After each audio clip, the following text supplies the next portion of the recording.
I'm hoping I'll get a presentation there too. I'm Nick, and I'm the CEO of Friday Pulse, and I want to talk about why every business needs a happiness KPI.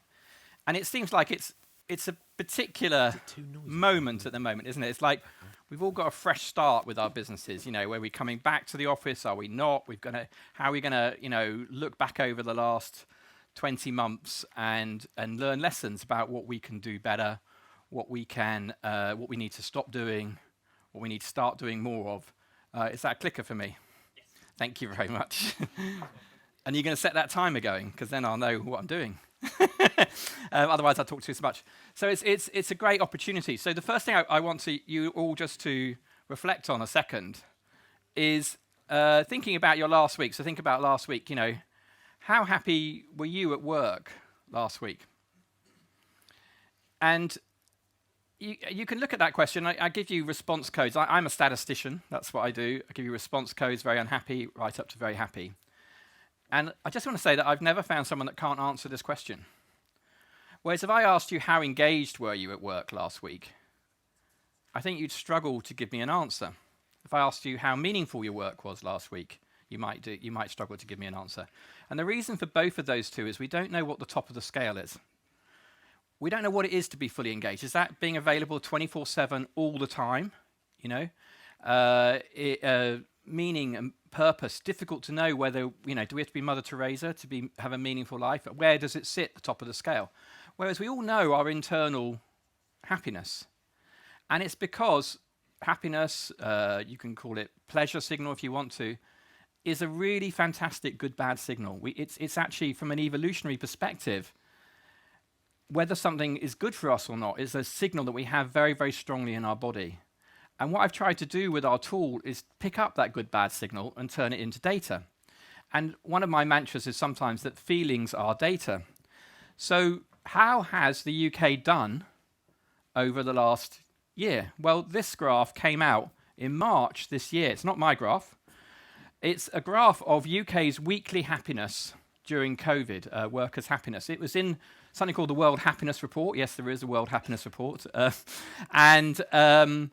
And basically what it's showing is that, is there a thing on here? Don't know, maybe? Oh yeah, there. Basically it's showing that, well maybe it's not, I'll go up here. It's showing that, when the first lockdown came, Britain became a lot less happy. And then we slowly recovered over the summer as we adjusted, and then the autumn came and we dropped again. I mean, does that feel roughly like your own personal experience of COVID? That, that roughly that's what happened? It is. And this is just asking a single question repeatedly every week. And it picks up that good-bad signal. You can look at lots and lots of other data. There's lots of data about anxiety. There's lots of data about boredom, other things you can get out there. But happiness is the one that captures it best. If you look at the data on anxiety, what you'll see is anxiety rising a lot during the first COVID lockdown. But then staying down. It was boredom that sent the second one going up. So there were different negative reasons for what's going on there. But happiness captures it all. So when I'm thinking in businesses, I think you just need that really top level signal because it gives you important information in your business. So I saw this graph and I didn't know that actually it's YouGov that the original data is coming from. And YouGov, being pretty decent actually, just published this data so that anybody can download it and you can look at it. So I thought, well, maybe I could compare our clients to how the UK was doing. But the first thing I did was I extended the graph. So this is the graph right up until the end of August this year, yeah? So here we've got COVID hitting here. We've got the rise back up again in the summer when we all felt quite optimistic. So this is, actually, Dom, this is your conference last year. And then it's just really crashed ever since your conference last year. Goes down. This is Christmas. We always get a peak at Christmas. People are happier at Christmas. But you'll see it's pretty low, really. And then I personally found January and February the worst of the lot this year. I just, wasn't helped by the fact I was living in a caravan because we're doing up a house. But anyway, and then we've sort of slowly struggled back up again. And this is basically percentage drop. So basically what I've done is I recalibrated all the Friday class clients we have who were doing exactly the same thing. We're measuring every week how happy people are. And if you overlay it on the graph, you get this picture. And so our clients had the same dip when COVID hit, yeah?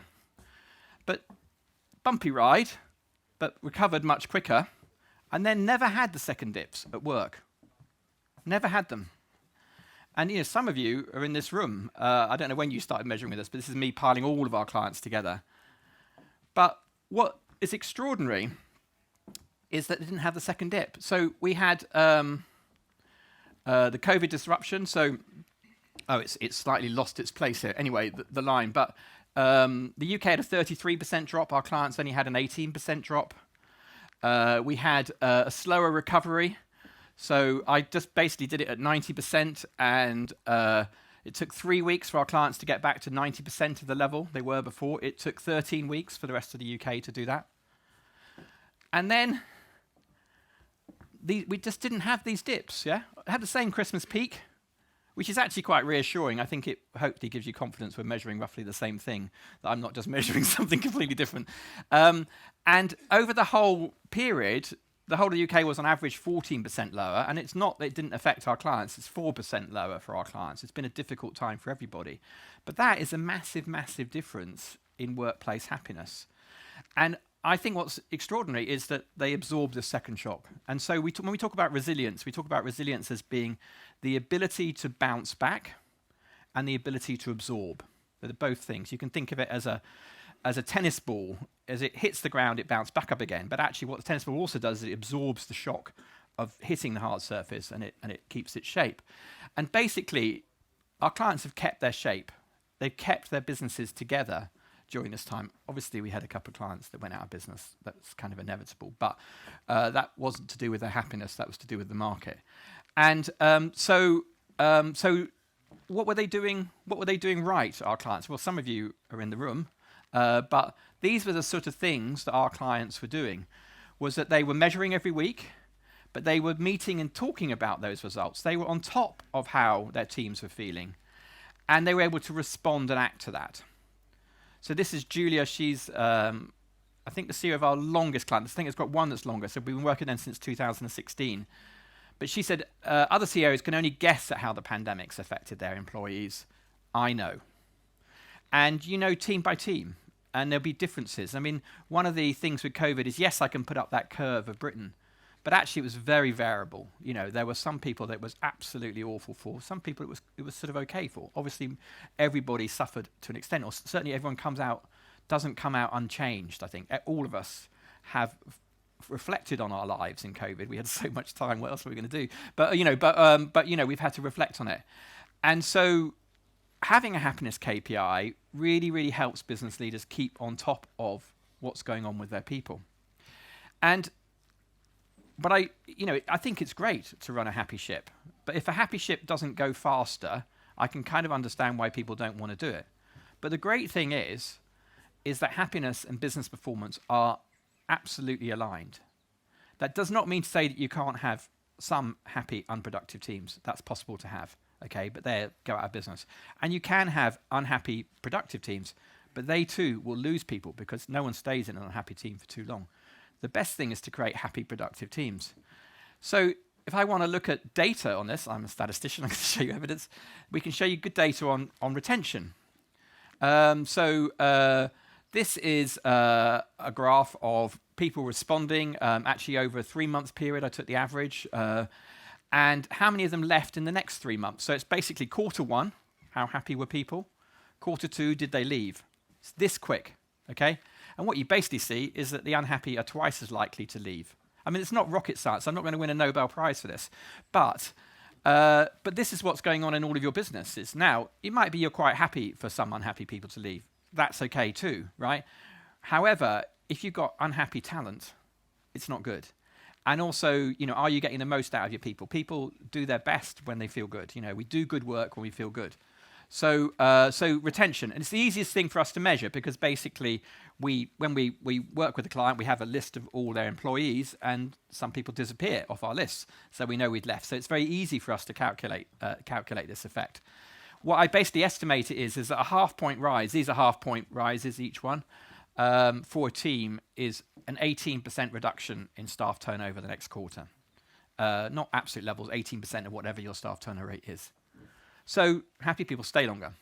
Second bit of data I want to show you is productivity. I don't have data about your productivity if you're one of our clients. Why would you give me that? That's not what I need. But there's very good research on it, and there's a lot of strong relationships between team-based success and team-based positivity, happiness. And what we typically think is that when we're successful, we are happier. So that we think that success leads to happiness. In fact, this is probably the dominant mantra of Western capitalism, which is if you work hard, you'll be happy. If you work hard all your life, you can retire happy. If you work hard, you can have happy weekends. But basically, we have to do the hard work to get our happiness, okay? And the other way is, does actually being positive lead to more success? Well, what's interesting when you look at this data, they do something which is called structural equation modeling, and what they're basically looking for is what's the pure effect from the financial success of the team to the happiness in the future. They basically measured them 6 to 9 months apart, and what they saw was that there is a pathway from success to happiness, is that it is true that being a successful team makes teams happier. That is true. But the pathway the other way was twice as strong. That a happy team becoming more successful, the pathway existed, and it was twice as strong as a pathway.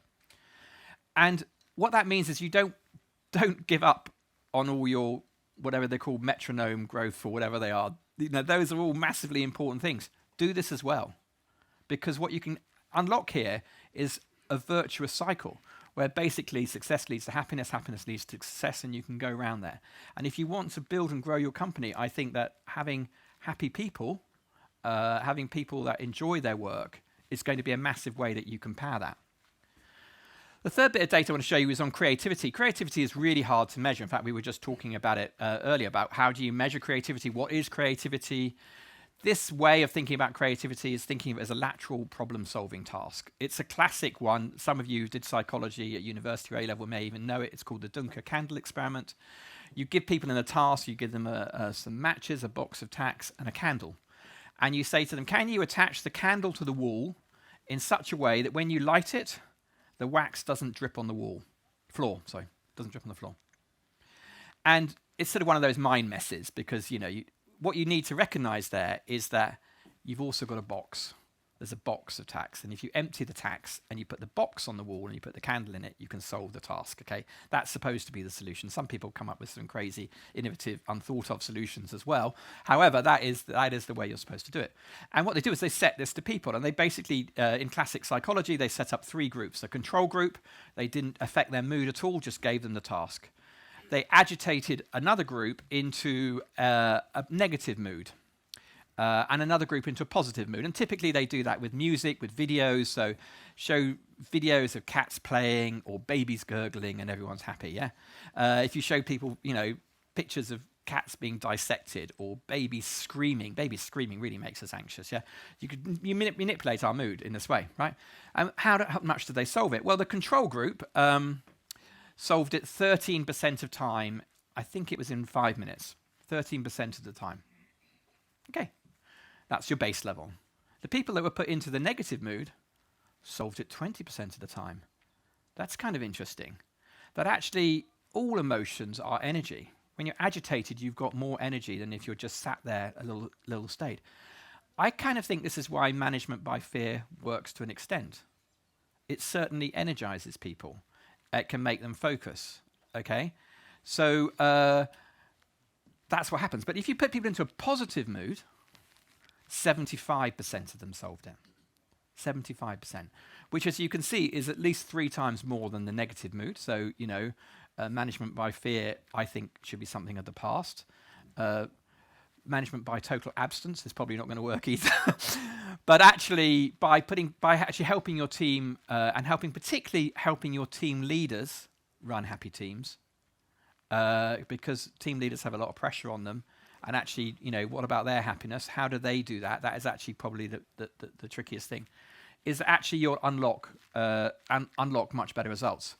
The fourth one I want to show is share value, which is extraordinarily that this guy called Alex Edmonds done a lot of work on looking at the Great Place to Work list, also looking at Glassdoor scores. This graph is showing from 2008 to 2014. I haven't seen more recent data than this, but basically this is the S&P 500, and then this is his list of companies that were happier. and their share price was about 3% each year higher than their competitors. So basically, good cultures do translate into better execution.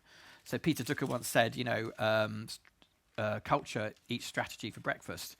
I don't think it necessarily, I don't see them as in competition. I think you need a good culture to execute your strategy. You need your excellent strategy, there's no doubt about it. But you need the ship to run faster. So happiness is a serious business, I would say.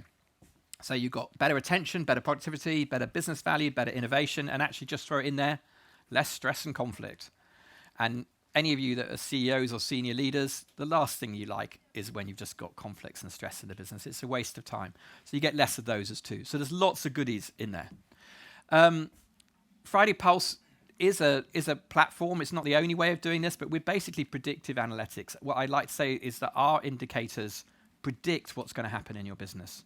It will predict whether people leave. It will predict whether teams are going to be financially successful. Predict whether you can do innovation. We're based on 2 cadences, which is we have that weekly check-in, which is that weekly question and some other bits. And we also have a quarterly deeper dive, which is basically looking at what's underneath it too.